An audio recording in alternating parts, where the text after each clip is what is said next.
Can you do that again?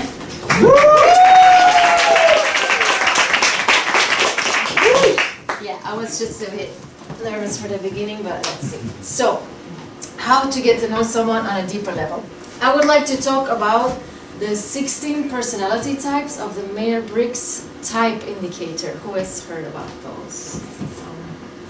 Cool. So I'm going to talk about that a little bit, but I'm also going to talk about how you can use it to deepen your relationships. See, I'm just for the start, gonna be less professional. The way we behave depends on different things, of course, your personality, but also your experiences, your environment, your personal goals.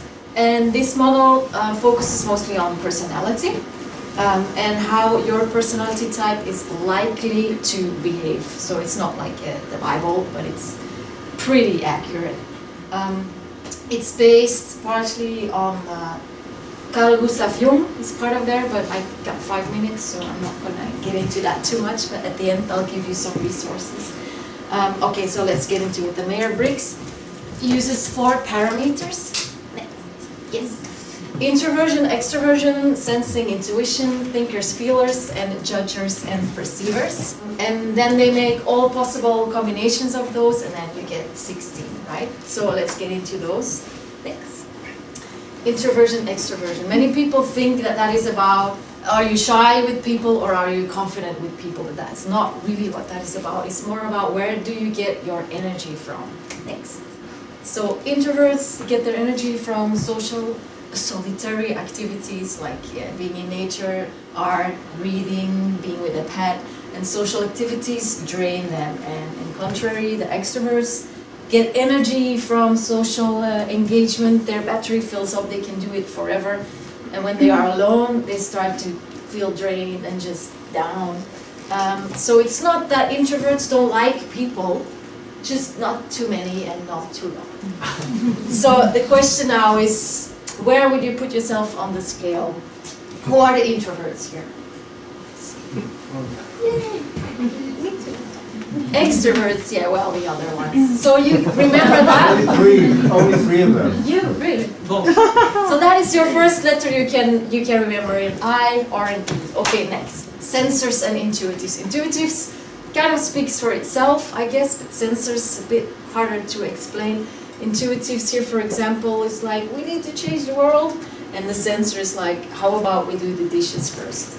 So it's like intuitives are up there, and the sensors are like, let's put your feet on the ground. Next. So to explain that a little bit better, sensors, they love using the 5 senses. They are very realistic, down to earth, practical, concrete. They love traditional things, familiar things. Intuitives, on the other hand, are like imaginative, dreamers, abstract, innovative, original. Sensor would be somebody who says, I need more data. And the intuitive says, that sounds like a good opportunity. So where would you put yourself? Where are the sensors here? Not too many. And the more intuitives then, I guess, or not so sure. So that's your second letter. Sensors get an S, intuitives an N because you already have an I. So that's an N. Okay, next. I mean, this is obviously very superficial, fast explained, but let's just play the game, right? Then you have the thinkers and the feelers. I don't have a long explanation there because I believe that is a very clear one, even with this. The thinkers like facts and figures, and they make a list, pro and cons, and if they make a decision, that's what's going to happen, and feelings have no place in decision making whatsoever. And the feelers can have a list of 100 cons, and they're like, yeah, but it feels good, I think I'm going to do it, or the other way around. So, who are the thinkers here? Like, no, facts, figures, feelings are... Alright, so quite some feelers then, yes? It's a nice mix here. So that's your third letter, a T or an F. There's one more. Yep. Judgers and perceivers.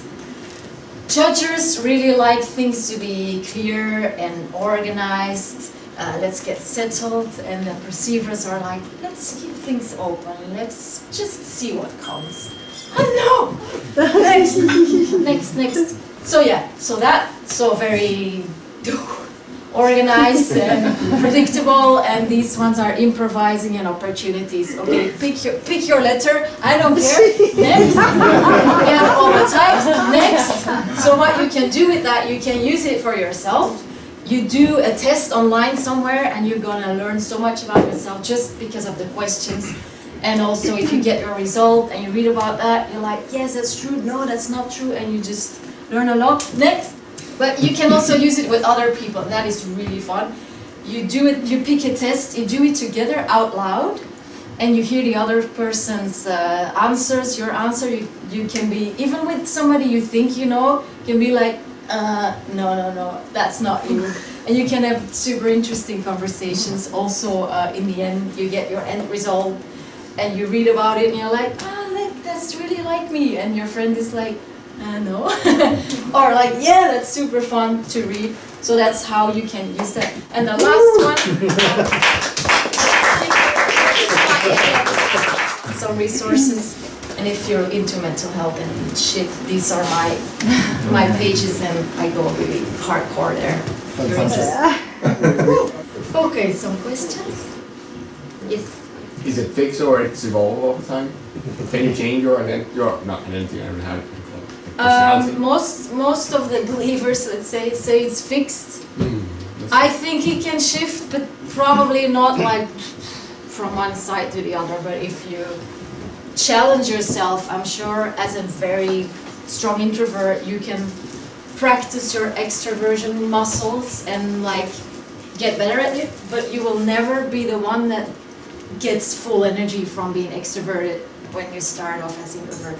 So I think you can challenge and learn, but I don't think you're gonna like switch the whole way. It's more about thinker and feeler. It sounds more like way of thinking rather than your personality. I don't know. Sorry, I didn't get that. It's more about the third one, like thinker and feeler. You can also be in the middle. Like there are people that are very much like ambiverts as well. So in some of those, you're just in the middle. Yeah. So we started to talk about how to get deeper relationships. So I wonder actually with who did you connect because of these tests? Oh, I still have to. I just thought it was a good idea. Next one. I'm not even sure if I mean, I got to know myself way better because of this, and I had a small trial of that with somebody I stayed with for a few days, but and I think that's where my idea came from as well. But yeah, you can do it with people you don't know or people you do know, or you just start dating, you know, like let's do this. Yeah. Do you think they can become self-fulfilling sort of prophecies in themselves? I guess don't look at it as like the Bible or the law or whatever. Yeah, like once you have your personality type, take it as interesting information, but keep checking in with yourself as well. Like if the thing says introvert and that's how they do, and this is you still get to get a say. Like like yeah, that's me, and no, I don't think so, or I'm gonna try this out. So yeah, sure. I guess every model, once you put a label on somebody, just keep checking in with yourself, I guess. But it's definitely still interesting to read all the things and then see if you agree or not. Yes. Do we still have time? Yeah. So about, for example, recruitment, some of the companies use those tests to recruit. As well. Like how would you normally, like from your opinion, how would you match the people? Because, like, for example... There are even dating sites that use this, this thing. But I think, yeah, for dating it's not so useful. I mean, it gives you interesting information. But an INFP and an INFP can be very different people. Yeah, exactly.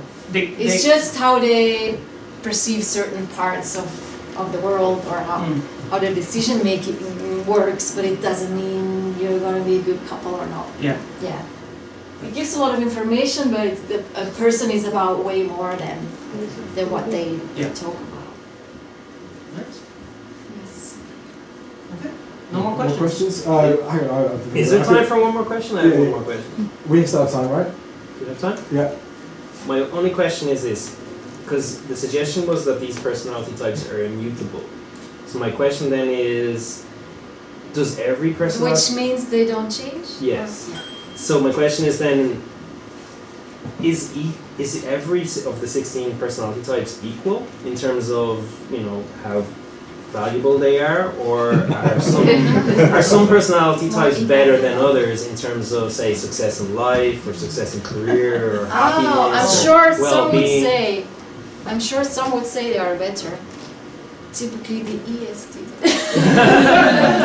There are some that have like a bigger ego, maybe, but they all have their thing to offer to the world.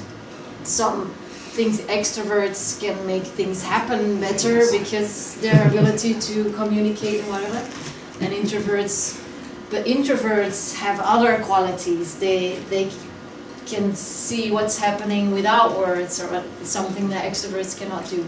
I didn't prepare this, but yeah, they all have very valuable things to offer. I'm sure we live in quite an extroverted world, so not everybody has the capacity to understand that maybe, but there's definitely no hierarchy or... Yeah, because my own personal experience is that a lot of the extroverts in my life, they may have success in the exterior, but they seem to be discontented people. You know, they always want more, they always want to strive for more, they're not good enough, whereas the introverted people are usually my friends who have deeper conversations. Yeah, they You have know, an inner they're- life, right? Okay, Yeah. I think it has not only to do with extrovert introversion here, also with thinkers and feelers and sensors and remember? Perceivers. Yeah, because all of those parts tell you a bit about how deep they think about stuff and well, what they find interesting or not. Yeah. So that's more. It's not only about introversion, extroversion. Yeah. Okay, that's technically the end of the... That's all. Thank you.